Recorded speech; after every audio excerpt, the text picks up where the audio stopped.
Hello everyone, back into the 11th Winter 2018-19 update from Gazloves.com.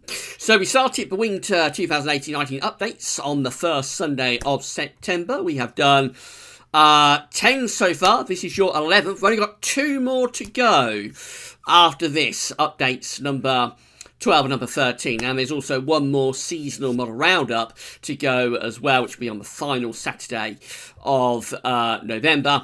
And then that's it. We'll be out of time and we'll have run out of updates. It'll be time to bring it all together and to issue the Winter 2018-19 forecast, which is going to be released on Sunday, the 2nd of December. So again, very, very close to the finishing line now, but we've still got update 11 and then we've still got updates 12 and 13 to do. So I'm going to get on with your 11th Winter 2018-19 update very shortly. Just say, as always, it's going to be a pretty long video, so if you can't watch it all in one go, don't worry, the video is going to be kept at the website indefinitely. Later on today, this evening, we'll get this video onto the Winter Updates and Forecast page. There'll be an extensive written summary that goes with it as well, just going over everything that we discuss in the video.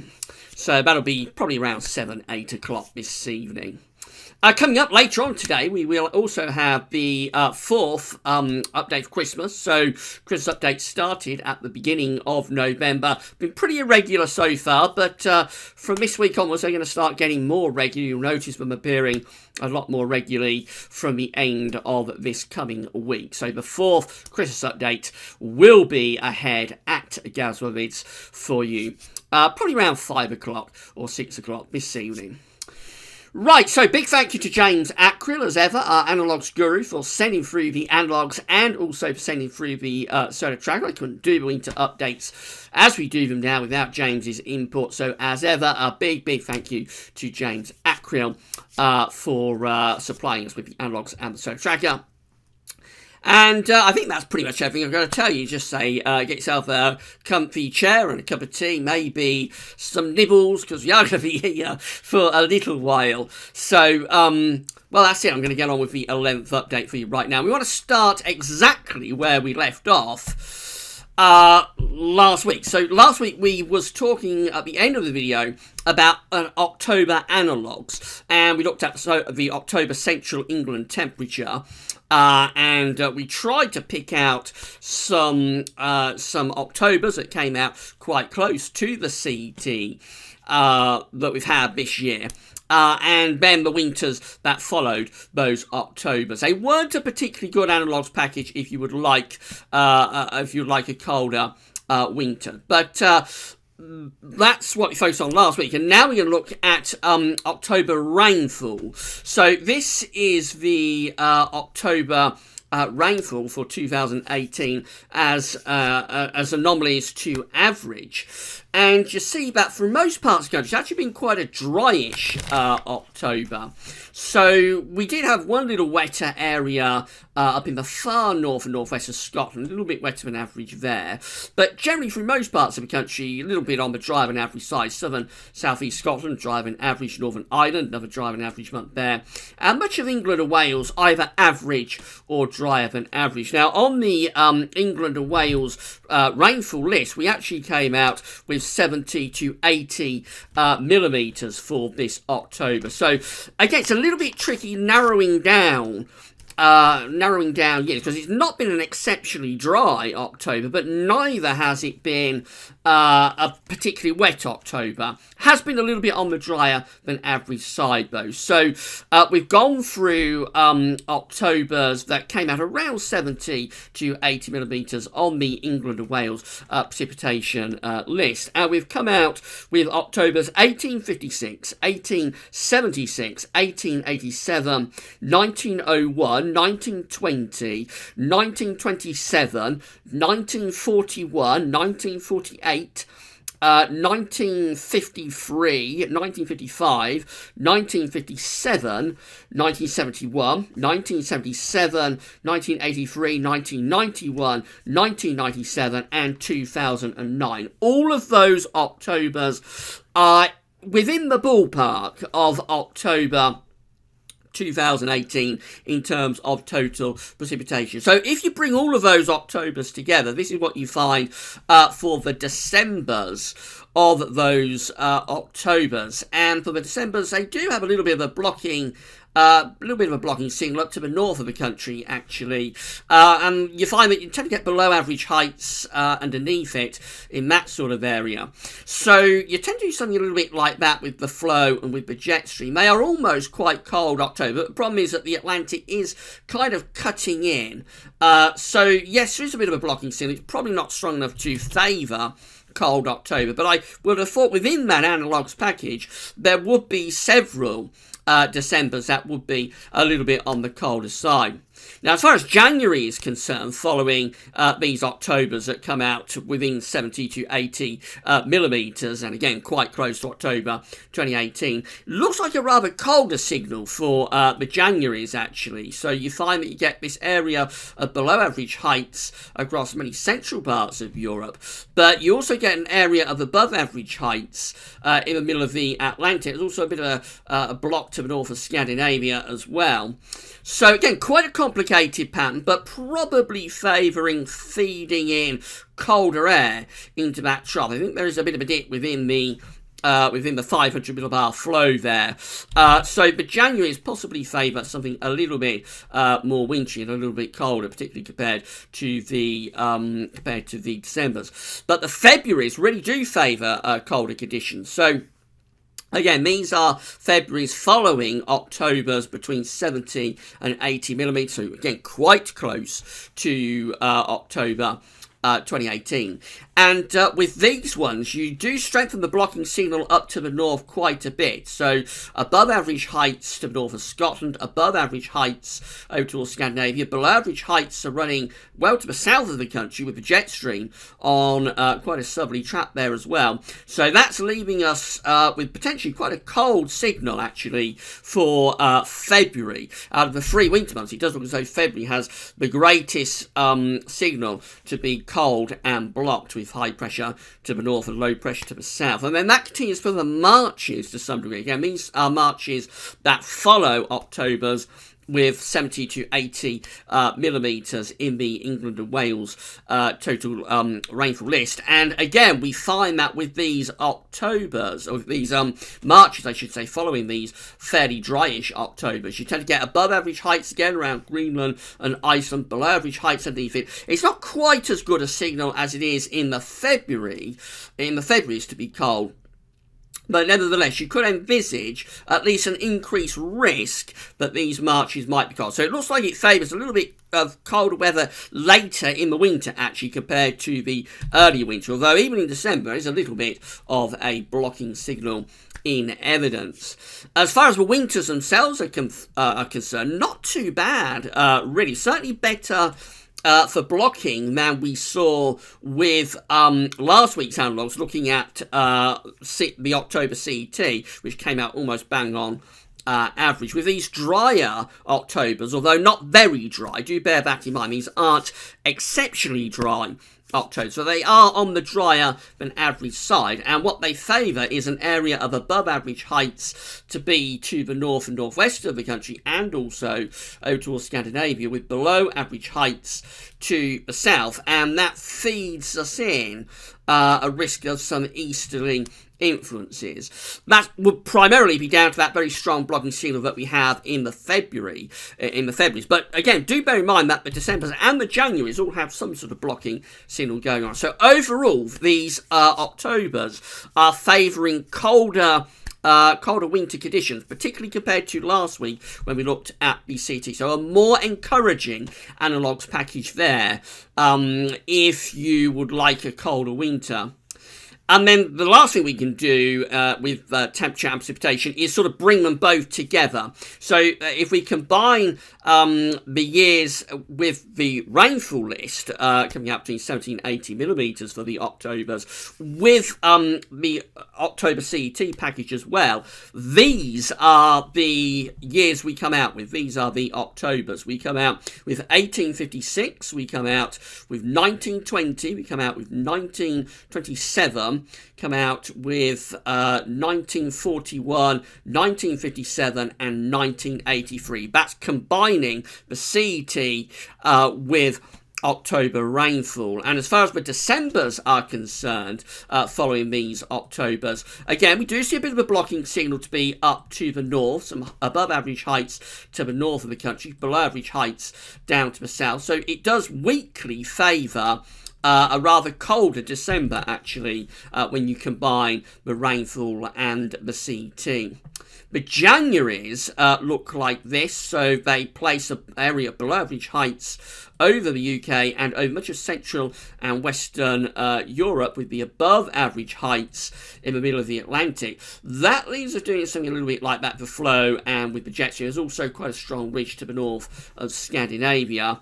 So unsettled, a more unsettled signal certainly for these Januaries. The potential for some colder conditions, although there's no really extensive northern blocking to force very cold air out of the Arctic. But again, you could envisage at least the chance of something a little bit colder coming through at times with the Januaries. The Februaries look like that, and they're placing an area of above average heights more over the UK, but it does also ridge up towards Scandinavia. So again, quite an anticyclonic signal for the Februaries. Not as strong a cold signal as we had when we just look at precipitation on its own, but probably a better chance of being cold if we just looked at the CET on its own. So it's a little bit swings and roundabouts, this. You would expect these analogues combining CET and rainfall to be a little bit poorer for colder and block conditions compared to precipitation rainfall on its own, because the CET analogues were rather poor for colder outcomes. So we're taking that into account here with these. But nevertheless, it is still quite an anticyclonic signal, and the centre of that anticyclone does appear to be across the west of Russia and just about into Scandinavia in the Februaries. The Marches look like that, favouring a bit of northern blocking and go down into Scandinavia as well, with below average heights to the southwest of the country. So again, you could envisage the Marches possibly going either way, but there is at least a chance of something colder happening in the Marches. And the winters overall look like this. So no particular northern blocking signal. The winters aren't favouring as much colder outcomes as if we just looked at rainfall on its own, but combining rainfall with CET, we come out with above average heights to our west and also to the northeast, with below average heights extending through the west of Europe, rather like that. And we do something a little bit like that with the flow and with the jet stream. So unsettled for the winters overall. There is a chance of something colder happening at times. It's not a clear-cut cold signal. The best clear-cut cold signal is definitely from the rainfall. The Octobers and the Octobers have 70-80 millimetres of rainfall, and the winters that follow them. But putting the October CT with the October rainfall, not quite as good for a colder outcome. Both September and October have proved really, really challenging this year in terms of getting the analogues together for them, because they've both come out with quite weak signals, both for temperature and for rainfall. So James and myself really have had a nightmare really with this season of updates for October and for September, trying to get these analogues together for you. That's about the best we can do. There will be a few more analogues at the end of the video. We're going to try and do a little bit of pattern matching. I'll talk about that at the end of the video. Right, let's get on with the rest of it then. So we're going to have a look at solar activity next. This is the solar disk on our side of the disk today from solarham.net. And you can see we have got one very, very tiny, just squint at the screen, you'll just about make it out, one very, very tiny sunspot there. Otherwise, there's not much happening on the solar disk. Solar activity is at very low levels. Yet again, I can report that Solarham is reporting solar activity is at very low levels, and it's expected to remain at very low levels for the next 3 days at least. This is the GASOVIS 11th winter update solar activity tracker, updated by our good friend Mr. James Ackrill up to the 10th of the 11th, 2018. Again, confirmation that we seem to now be in solar minimum. So the orange line here is depicting each day's sunspots. We can go right way back to the beginning of December with the solar tracker. You can see that in the summer it happened around June, July.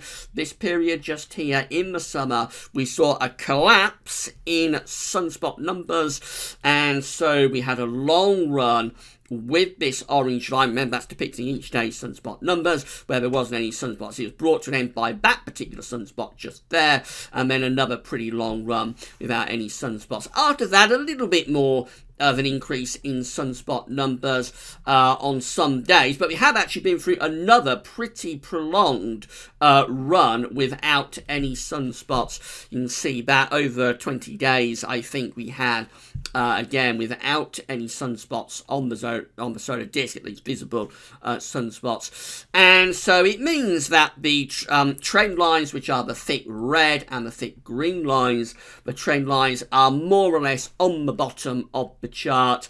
Again, you see how the trends went down in the summer from being up here already quite weak, but the trends went down in the summer from being up there to being sort of down there, and we remain at a really low level. So we're into solar minimum, as I've been saying in winter updates from the very start. We are into solar minimum. We're going to stay at solar minimum for this winter. Difficult to say when we end this solar minimum. We won't know until we've ended it. I suspect it'll be sometime through the middle or latter part of next year, but it could be a little bit shorter than that. It might be longer than that. It might not be until into 2020 that we end this solar minimum. We won't know, as I say, but we've ended it until we have actually moved on to solar cycle number 25. But again, very, very low levels of solar activity. This is going to be a solar minimum winter, even if it's not the solar minimum winter, as we explained when we did the winter update. Seems a very long time ago now. We did a winter update earlier in the season of updates that sort of focus on solar activity. We said the true solar minimum winter might either be this winter, 2018-19, or it could possibly be next winter, 1920. Either way, we are into solar minimum, and this is going to be a very, very weak solar very weak winter from a solar perspective. This, as we explained in our winter special, in our solar special, this increases the risk of blocking, but it doesn't guarantee it. It doesn't guarantee that we're going to get a cold winter. That's something to keep back in mind. I do see a few comments around sort of suggesting that because we are into solar minimum, it almost guarantees a cold winter, which is not the case. And we did explore that with the analogues in that solar special that we did. As I say, seems a very, very long time ago now, but it was back in the earlier part of the winter updates. We shall continue to monitor the solar tracker and solar activity through the remainder of the winter 2018-19 updates. Atlantic hurricane activity next. So this is the 2018 Atlantic hurricane season page from Wikipedia, depicting every day's or every storm and every hurricane that we have had this season. We can move down and have a look at the numbers. They are unchanged from last week, actually. So the scores on the doors currently stand like this. Total depressions coming out at 16. Total storms coming out at 15. Hurricanes coming out at 8. And major category 3 or above hurricanes coming out at 2. So again, that's unchanged on last week's numbers. It does appear as though this Atlantic hurricane season is shutting down. Very active season for depressions and storms. Quite active for hurricanes. I thought this number 2, two major hurricanes, was quite low, but actually it's been pointed out to me that that's about average, really. It's not particularly low, actually. So fairly active hurricane season and tropical storm season that we've had this year. If I get a chance, I want to look at ACE, which is another way of measuring storm and hurricane activity and the kind of season that you've had. I'm not sure we're going to be able to fit any because we've only got 2 more updates to do after this one, but I would like to have a look at ACE if we can. But as I say, it just depends where we can fit that in with only 2 updates left to go. In any case, it has been a fairly active hurricane season. Again, the idea behind this is that the more storms and hurricanes you get, transporting heat from the tropics up to the pole via the mid-latitude, the more of those that are happening, the more heat you're getting transported into the northern latitudes, the greater your risk of northern blocking when you get into the winter. We'll continue to monitor that, but I'm not expecting too much more in the way of activity now in terms of this hurricane and tropical storm season. Right, so let's look at the oceans next. Kind of related, I suppose, to hurricane activity, considering these storms do develop through the tropical Atlantic. But this is how the oceans were looking when we did last week's 10th winter update. So our 3 areas of interest in particular are the ENSO region, just there, the northern Pacific up here, and the northern Atlantic over there. That's how the oceans were looking when we did last week's 10th update. This is the very latest for the 11th update. So again, comparing the 2, there hasn't been all that much change, but one quite important change that has taken place is in the ENSO region, because we have seen further strengthening of those warmer than average sea surface temperature anomalies through the central part of the equatorial Pacific Ocean. So these sort of orange areas that we have just here, that is the warmer than average sea surface temperature anomalies that is the signal of a warm event of El Nino. That's how the ENSO region was looking last week. This is how things are looking now. There has definitely been a strengthening of those warmer than average sea surface temperature anomalies through that central and eastern part of the equatorial Pacific. So a further shift over the past week has taken place towards an El Nino event for winter 2018-19. This is such a late starter, and it really is keeping us guessing, but very, very gradually, very slowly, we look like we're clawing our way to a weak El Nino event for the winter of 2018-19. In the northern Pacific Ocean, very little change up there, still significantly warmer than average, particularly so in this northeastern part of the Pacific Ocean. So sea surface temperature anomalies there in the northern Pacific remain substantially above average. That's something we will have to contend with through this winter. As far as the Atlantic is concerned, again, we've gone back to how things looked when we did last week's 10th update. This is the latest. Very little change.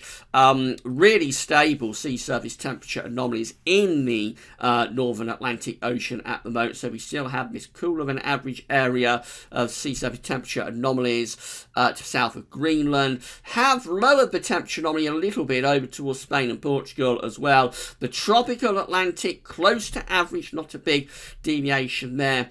And some slightly cooler than average sea surface temperature anomalies up here a little bit further north from the tropical Atlantic. But again, that is all pretty much unchanged on what we had last week. So Atlantic sea surface temperature anomalies are very stable. All of the action seems, and North-Pacific sea surface temperature anomalies very stable as well. All of the action seems to be in the equatorial Pacific Ocean, where we are very, very slowly moving our way towards El Nino. A little bit more on El Nino. So this is the cold and warm episodes by season chart from CPC and NOAA. So this is depicting all of the warm and cold events that we've had back to 1950 on a tri-monthly basis. So, for example, in 1950, we have a cold event. We have a La Nina with these negative blue numbers, minus 1.5, minus 1.3, minus 1.2. That's telling us we've had a La Nina, a cold event, through the first half of 1950. El Nino events are depicted by the positive red numbers. For example, 1958 with a red number of plus 1.8. That tells you that in the winter of 1957-1958, that's actually quite a strong El Nino event, quite a strong warm event taking place. Let's scroll down through the years and the decades, and we move through the 80s, the 90s, the noughties. We get to the year that we are currently in, 2018. That's where we are right now, beginning the year, of course, with a cold event, beginning the year with La Nina. But through the summer, that eased off. We've gradually been lifting these numbers upwards in the boxes. The very latest number, and it was updated last week, is for August, September, October, that tri-monthly period just there, coming out at plus 0.4. So that doesn't reach El Nino threshold, crucially. So to get either a La Nina or an El Nino designated, you need to reach very strict thresholds and very strict criteria. The first thing you have to do, let's take El Nino as our example. The first thing you have to do is get to 0.5 degrees, half a degree or more above average. So you've got to be half a degree or more above average, and you've got to do that over 5 tri-monthly periods. So I suspect when this number in the box is filled in, this is September, October, November, I suspect that will get us over that 0.5 degree threshold. That is all important. That will get us there, I think. But the other thing we're going to have to do is run that over 5 tri-monthly periods. So you have to do it again in that box, have to do it again in that box, and then we get through to 2019, we'll have to do it in that box and that box as well. Very late starting El Nino, but you'll see actually last year we had a very late starting La Nina. So at this point last year, quite interestingly, we were 0.4 of a degree below average. Again, not reaching required La Nina threshold. It was the following tri-monthly period, September, October, November, that we did reach that all-important La Nina threshold at minus 0.7. So it looks like this El Nino is actually kind of like the inverse of last year's La Nina. Very unusual how that's happened, how that's worked out, but it does look like it's almost an inverted version of last year's La Nina. So it may well be that we are going to get a designated El Nino. It should be quite a weak event. It'll probably reach its peak around here, November, December, January, tri-monthly period. So we should wait and see anyway. It's all to be revealed in the next few months. It's also interesting how those sea surface temperature anomalies have warmed in the Pacific Ocean over the past week, when the Southern Oscillation Index is still messing us around. So this is the SOI from the Bureau of Meteorology in Australia, and it depicts each day's SOI number. Remember, the SOI is just an index that's reflecting the atmospheric state in the Southern Ocean. It's measuring the atmospheric pressures between Darwin and Tahiti. When the SOI is in its negative phase, the atmosphere is going to be reflecting an El Nino event, a warm event. When the SOI is in its positive phase, the atmosphere in the Southern Ocean is going to be reflecting a La Nina event. So to really hook up an El Nino event, you have to have the ocean producing warmer than average sea surface temperature, but you also have to have the atmospheric setup within an El Nino type state as well. That's something we haven't had really, and I suppose it's the reason this is such a late starting El Nino event. So we can go back to the beginning of November and start at the end of October. So for example, we see here on the 30th of October the SOI comes out at plus 15.15, and on the 31st of October we come out at plus 11.86. These are SOI numbers that are reflective of a La Nina, of a cold event, going against what the ocean is trying to do, which is to produce an El Nino event. Now, I have had some negativity of the SOI this month. So the 3rd of November comes out at minus 9.17, and the 4th of November comes out at minus 5.22. So those SOI numbers are sort of weakly reflective of an El Nino, but they aren't really going into proper sort of El Nino SOI threshold, which would be to go under minus 20, really, with those atmospheric pressures. and the SOI. We come up to the latest number, so the 7th of November, that one comes out at just minus 0.77. I mean, that's kind of like neutral, really, for the SOI. It's neither La Nina or El Nino. The 8th comes out at minus 1.15, and then the 9th and the 10th actually goes positive again, goes more towards La Nina, plus 5.74, 5.47 I should say, and plus 8.71. So, from an SOI perspective, this El Nino really isn't coming together particularly well. But again, from an oceanic perspective, and that's it, you have to say we are warming things up. We are continuing to warm things up in this equatorial Pacific Ocean. And so it does look as though we are probably going to reach... we're probably going to reach an El Nino for this winter, albeit it's likely to be weak, and it will do so kicking and screaming and fighting all the way against what the atmosphere is doing, and we can see what the atmosphere is doing via the SOI, of course. CFSV2 still steadfast in going for a weak to almost borderline moderate El Nino event. So this is the CFSV2 forecast for Nino 3.4, which is kind of like the central part of the equatorial Pacific Ocean. The temperature anomalies on the side, dates along the bottom. This is where we're starting off at right now. So around a degree above average in the ENSO region. And it's seeing us lifting things up, the black dashed line, the ensemble mean, of course, lifting things up to somewhere between 1 and 1.5 degrees above average. So that's kind of like weak to almost borderline moderate El Nino territory. Interestingly, the black dashed line then keeps us at weak El Nino threshold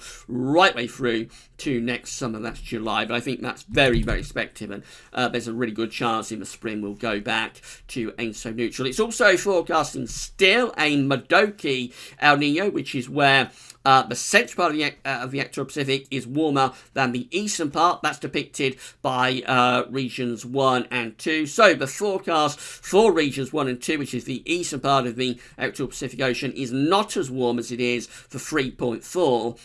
This is what we see under 1 degree with black dash line, the ensemble mean, underneath a degree above average for regions 1 and 2, whereas regions 3.4 are still going above 1 degree, so between 1 to 1.5 degrees above average. We call that a central based or a Modoki El Nino. We've explained in earlier updates that a Modoki El Nino does very much favour the chance of something a little bit colder coming along. So still, from an ENSO perspective, it's still looking quite interesting, I have to say, and we do favour via the Modoki central-based El Nino, we do favour a colder winter for winter 2018-19. If I just throw this in, we talked about this last week, but I want to say that next week we're going to do a QBO special. So this is the QBO, the quasi-biennial oscillation. Of course, we had October's number confirmed last week. That's 2018 just there. That's October 2018 just there. The QBO came out at minus 2.79. So we are very rapidly moving towards a positive QBO, which is a westerly phase of the QBO. This winter will be a transitioning winter. We will be transitioning from the easterly to the westerly QBO, quasi-biennial oscillation. And we'll have a lot more about that for next week's 12th update. It's going to be a little bit of QBO special. Of course, we'll talk about other stuff as well, but the analogues in particular are going to focus on the quasi-biennial oscillation. Remember, when the QBO is in its easterly phase, it has been since the middle of last year, 2017, when the QBO is in its easterly phase, you are weakening the strength of the zonal westerlies. When the QBO is in its westerly phase, you are strengthening the zonal westerlies. So westerly QBOs, at their most crudest, go along with the an increased chance of a milder winter, but there are many exceptions to that, and next week's 12th update will have much, much more on the quasi-biennial oscillation. Right, we're going to look at the stratosphere next. So this is how the temperature is currently looking at 30 HPA over the North Pole via the JMA, of course. So the grey line here is the trend for this time of the year. Of course, we're in a cooling time of the year in terms of the stratospheric temperatures over North Pole, and the surface temperatures as well will be cooling through this time of the year, of course. And then they bottom out kind of like through the middle of the winter and then rise up. The temperatures rise up through the spring and into the summer. The black line tells us where we've been with the temperature at 30 HPA this season. You can see through September, dates are on the bottom of course, through September, October, and just inside of November, we're basically on trend. But over the past few days, we've actually had quite a drop in the temperature at 30 HPA. The stratosphere has cooled, or it did cool a little bit, but in the last few days, we've actually ticked that up a bit. See the black line ticking back up towards the grey line, so temperatures did increase a little bit at 30 HPA before dropping a bit again, actually in just the last day or so. If we go a bit higher up to 10 HPA, which is kind of like almost the very top of the atmosphere in the stratosphere over North Pole, very similar story. The cool down at 10 HPA occurred a little bit earlier than the cool down at 30 HPA. We see quite a substantial drop even back into middle of October at 10 HPA. Or possibly even early October. We have ticked the temperature up a little bit at 10 HPA over North Pole in the last few days, but again, those temperatures are beginning to cool down once again. So at the moment, we're a little bit cooler than average at both 10 and 30 HPA over North Pole. Now, this is depicting the strength of the zonal winds, how they've been through this season so far, and what the forecast, both for GFS and CFS V2, are forecasting the strength of the zonal winds to do over the next few weeks and the next few months. So the blue line shows where this from weatheriscool.com, by the way. Very, very useful website. So do check out weatheriscool.com if you would like to do that. The blue line shows where we've been through this season. So you can see we have been through quite a period of strong zonal winds actually at 10 HPA over North Pole. And that is associated with the drop in the temperature that took place over the past few days and weeks at 10 HPA. So as the temperature cooled down in the stratosphere, so the zonal winds increased in strength. This is where we are right now. We've ticked back up, of course, with the zonal winds. We're back to average, the black line, of course, being average. The GFS ensembles are forecasting that we're going to go a little bit stronger than average, again, with the zonal winds in the next week or so. The GFS ensembles on this chart being depicted by all the green lines, of course. So zonal winds are going to be strengthening in the next week. That is as the stratosphere continues to cool down. But then you'll notice the more extended GFS ensembles are actually lowering the strength of the zonal winds, weakening the strength of the zonal winds once again. Now this only gets us 2 weeks in. So it looks like week 1, the coming week, we're going to strengthen the zonal winds as we cool down the stratosphere at 10 HPA. And then week 2 will weaken the zonal winds, possibly becoming really substantially weak, actually. A few of these are really dropping quite low indeed, a few of these ensemble members. But in week 2, we weaken the zonal winds, probably as we warm up the stratosphere. That only gets us 2 weeks in. The rest of the coloured lines, the 3 pink lines and the 1 blue line, they are from the CFS V2, the extended model. So you've got November just here, you've got December just there, you've got January just there, and as far as we can go is to February. So this is kind of like the last day of February just here. You'll see that through most of December, we've got 3 of these CFS V2 members that are weaker than average with the zonal winds. We've got 1 that goes a little bit strong though through December. That's the blue line. That goes a little bit strong. So these are strengthening of the zonal winds and probably quite a cold stratosphere at 10 HPA through December. But the other 3 ensemble members, they're quite a lot weaker. And then in January, all ensemble members are seeing quite a collapse. So this is January just here. You'll see we've got pretty much all ensemble members through January going for a dramatic weakening of the zonal winds. I think all 4 CFS members now are forecasting quite a substantial, quite a dramatic sudden stratospheric warming event to occur in January, possibly even a couple of them are starting it in December. Again, that's December just there. And you'll see in December, quite a few of these are getting really low through the latter part of December. So somewhere around Christmas to New Year, a lot of those on Zonal members, well, only 4 of them, but at least 2, possibly 3, are going for a sudden stratospheric warming to occur, or to start to occur anyway, late in December. We've got one that's a little bit more of a late starter with that. It's this pink line just here, but it does eventually get there.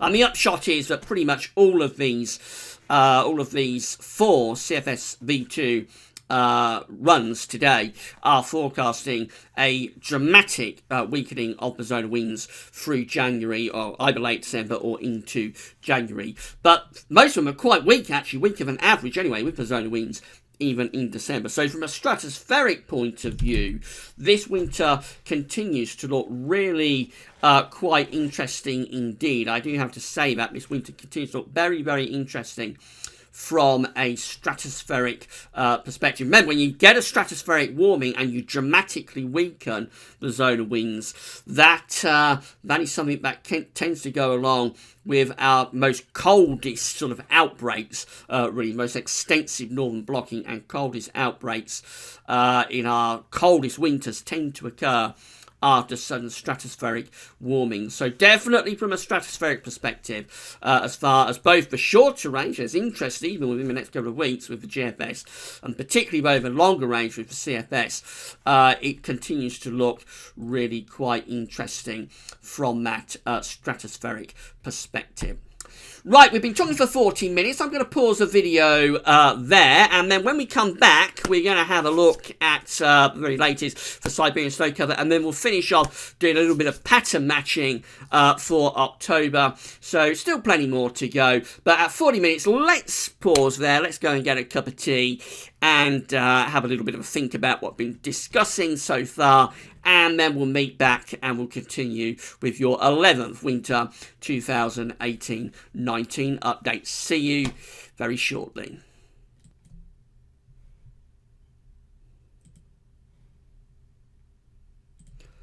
All right, we're back.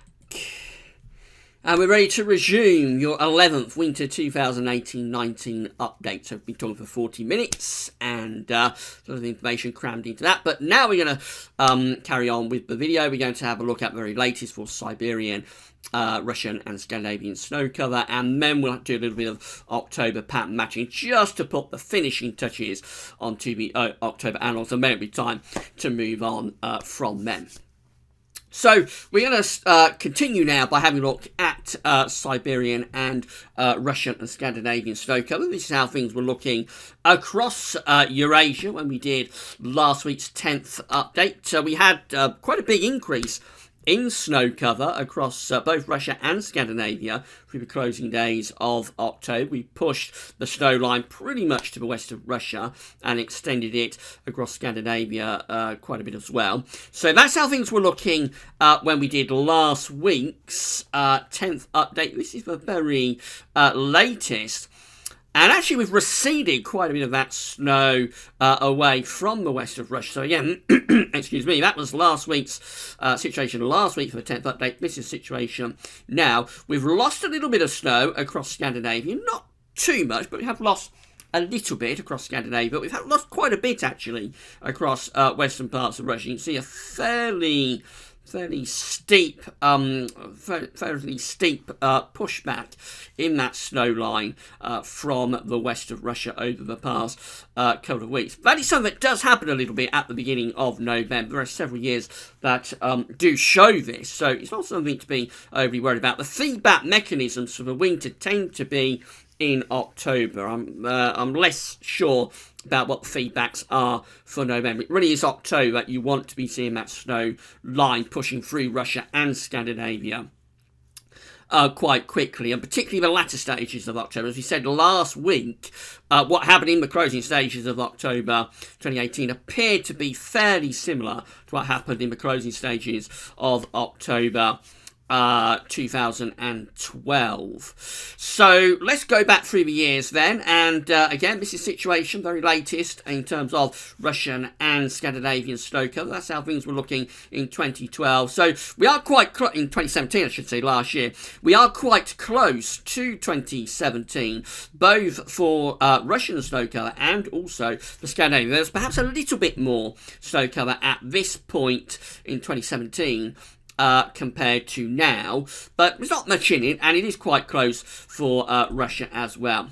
Right, so let's push through and go to 2016. In 2016, actually, look at that. The snow cover had spread by the 9th of November, spread through the whole of Russia into the east of Europe, and was also covering all of Scandinavia as well. So at this point, the East European winter was already well underway. That's a very, very cold winter, of course, in the east and the southeast of Europe. This looks more typical of this year for Russian snow cover.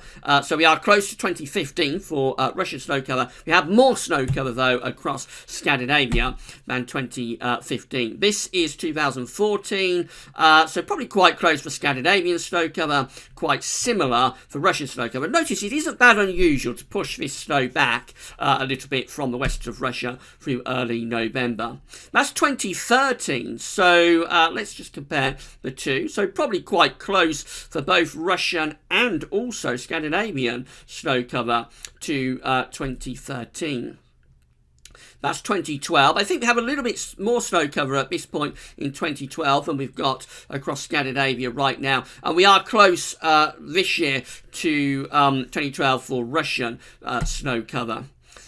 That's 2011. So in 2011, we had less snow across Scandinavia than we got right now, but we have more across Russia and Siberia. That's 2010. So I think we're on a par with 2010 for Scandinavian snow cover.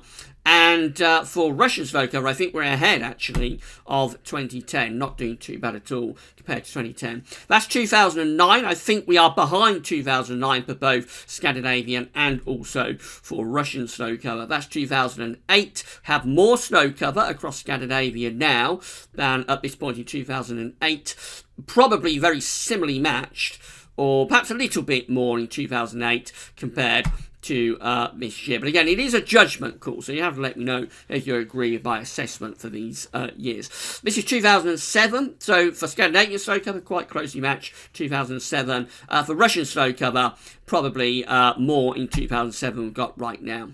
2006, so I think we're a little bit behind 2006, both Scandinavian and for Russian snow cover. Look at 2005. I mean, we haven't got any snow cover in the west of Russia. The snow line is pushed right back into central Russia at this point in 2005. And even Scandinavia is doing very poorly as well. So we are ahead of both Russia and Scandinavian snow cover this year compared to 2005.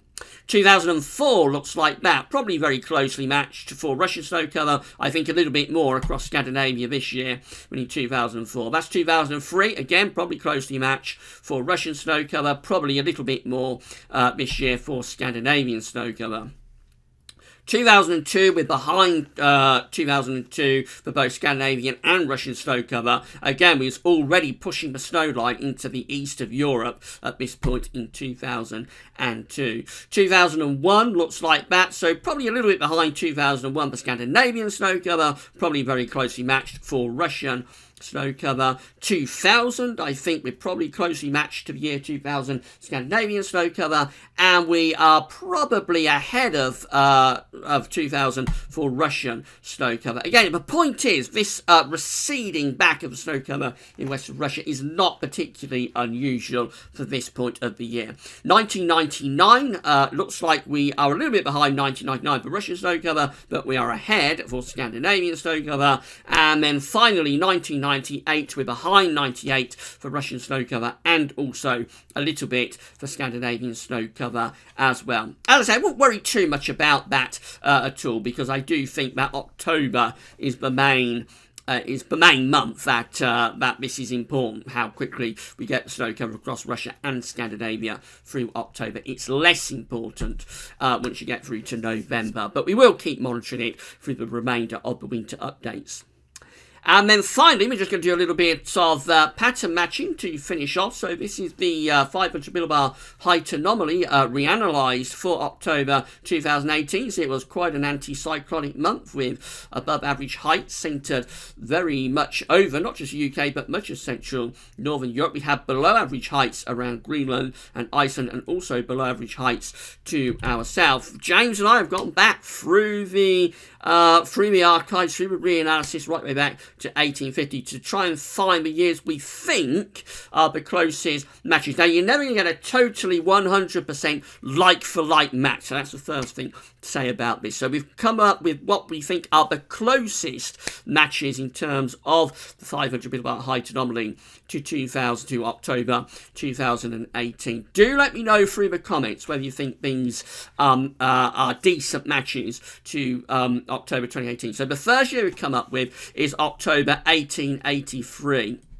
which have below average heights to the north, also some below average heights to the south, and we have a ridge from the Atlantic through the UK into central and northern parts of Europe. That's our first October 1883. Our next October we think is fairly close. It's not a perfect match and it's not as good as 1883, but it's 1918 with above average heights to the west and also to the east, below average heights to the north and to the south. So the ridge through the UK and Northern Europe isn't as strong in October 1918 as it is this year, but we think it's a reasonably close match. The next October we've managed to come up with is October 1921, which has again quite a big area of above average heights, particularly this time centred over the UK. It has below average heights to the south and also to the north. The next October is October 1937. Again, you see this idea of the ridge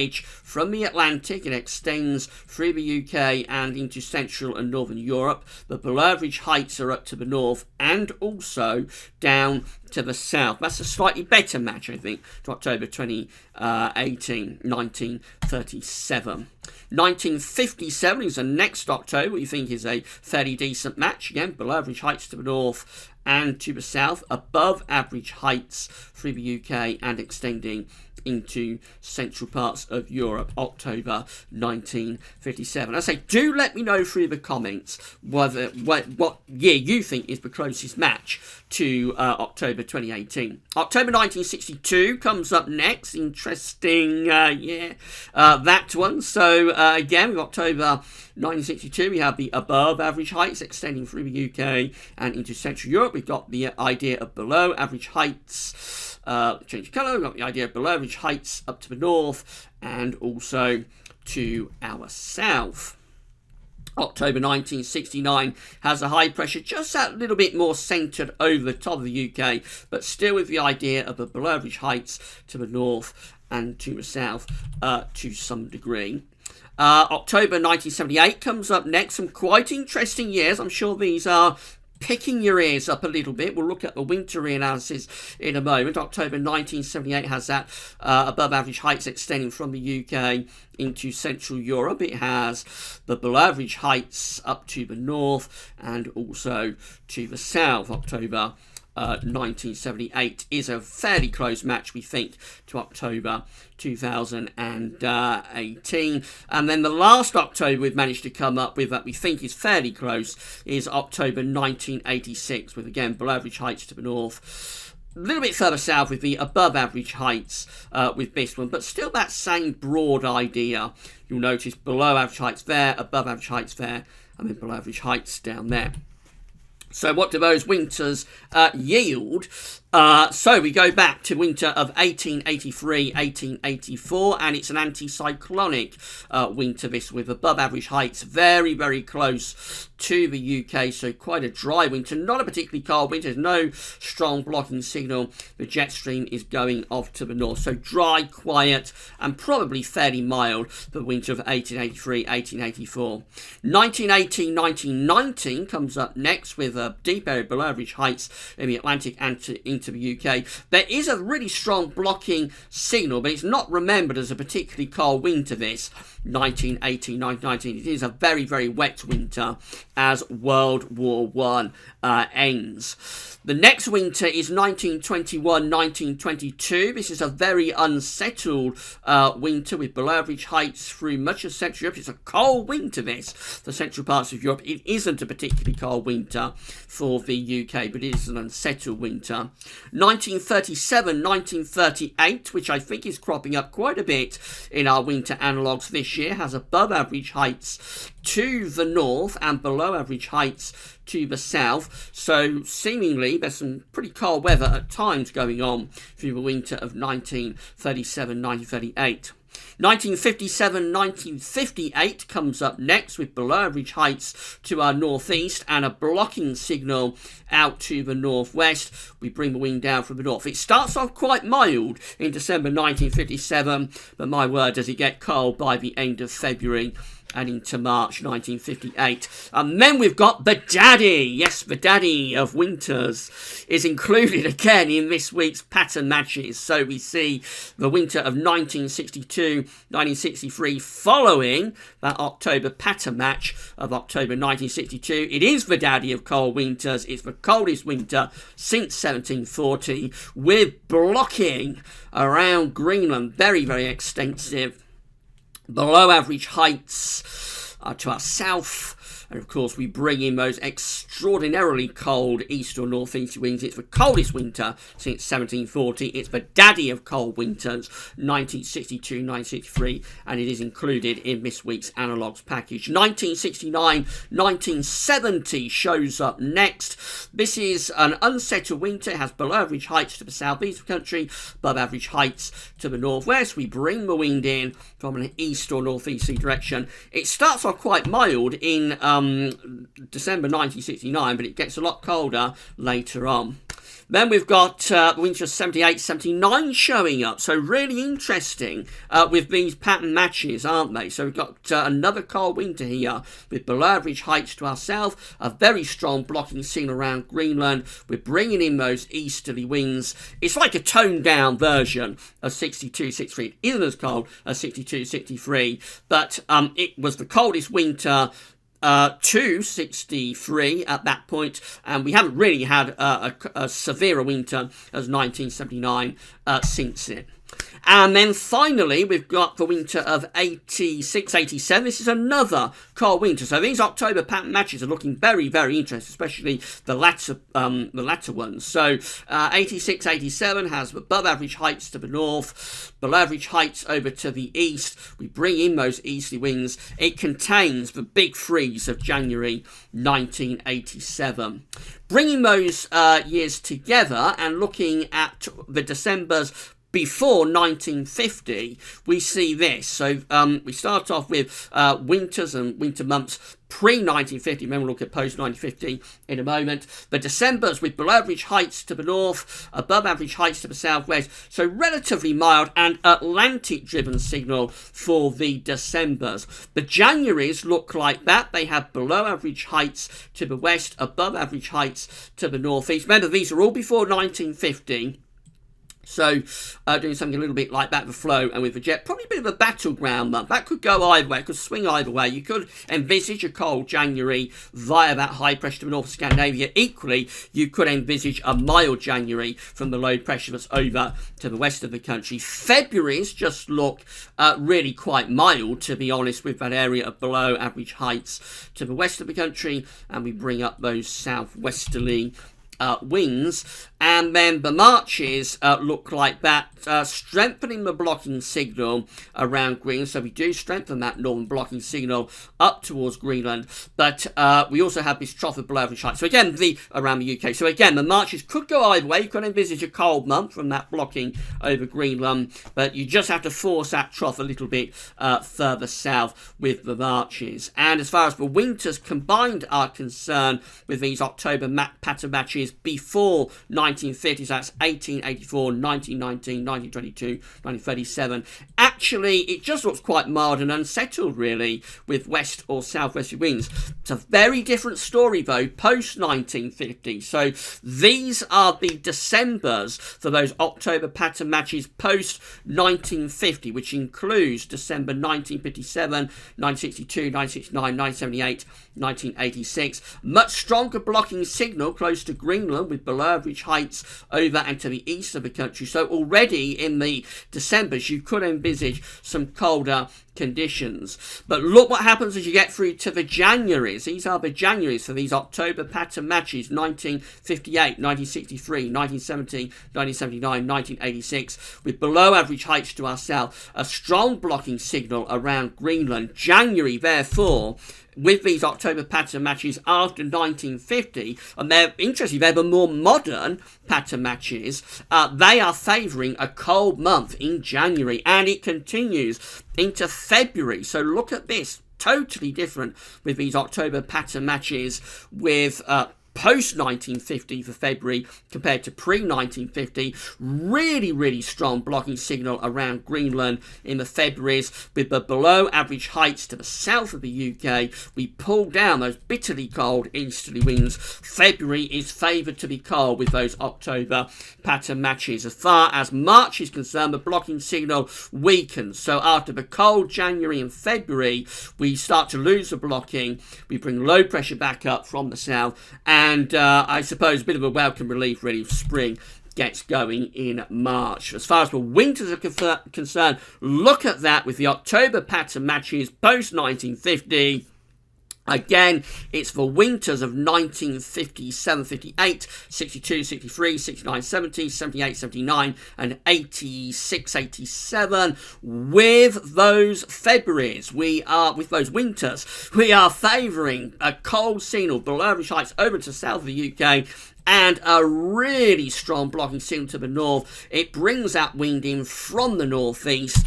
Yes, the October pattern matches post 1950 favour a colder than average winter. Do let me know through the comments which October you think is the closest match to October 2018. Will it be October 62, which preceded Badaddy? Will it be October 78? Or will it be one of those back before 1950? Do let me know what you think.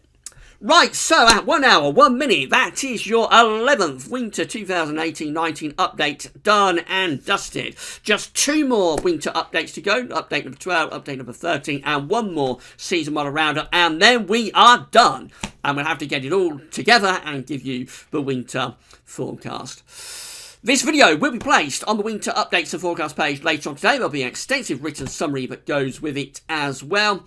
And I think that pretty much sums it up. I should have told you about Gad Shop and also Patreon and PayPal, but I'm sure you know all about that. If you want to give us a donation to say how much you're enjoying the content, then please consider giving us a donation via PayPal or Patreon. The links are on all the pages at Gad's Web and in the description at YouTube. Alternatively, you can do Chris shopping through Amazon, and we get a revenue fee on things you're buying. That would be really great if you could do that for all of us at Gad's Web.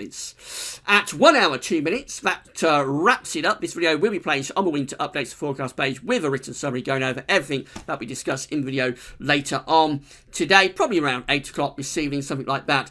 Come back around 5, 6 o'clock when we'll have the 4th Christmas update. But that's all for now, and thanks for watching.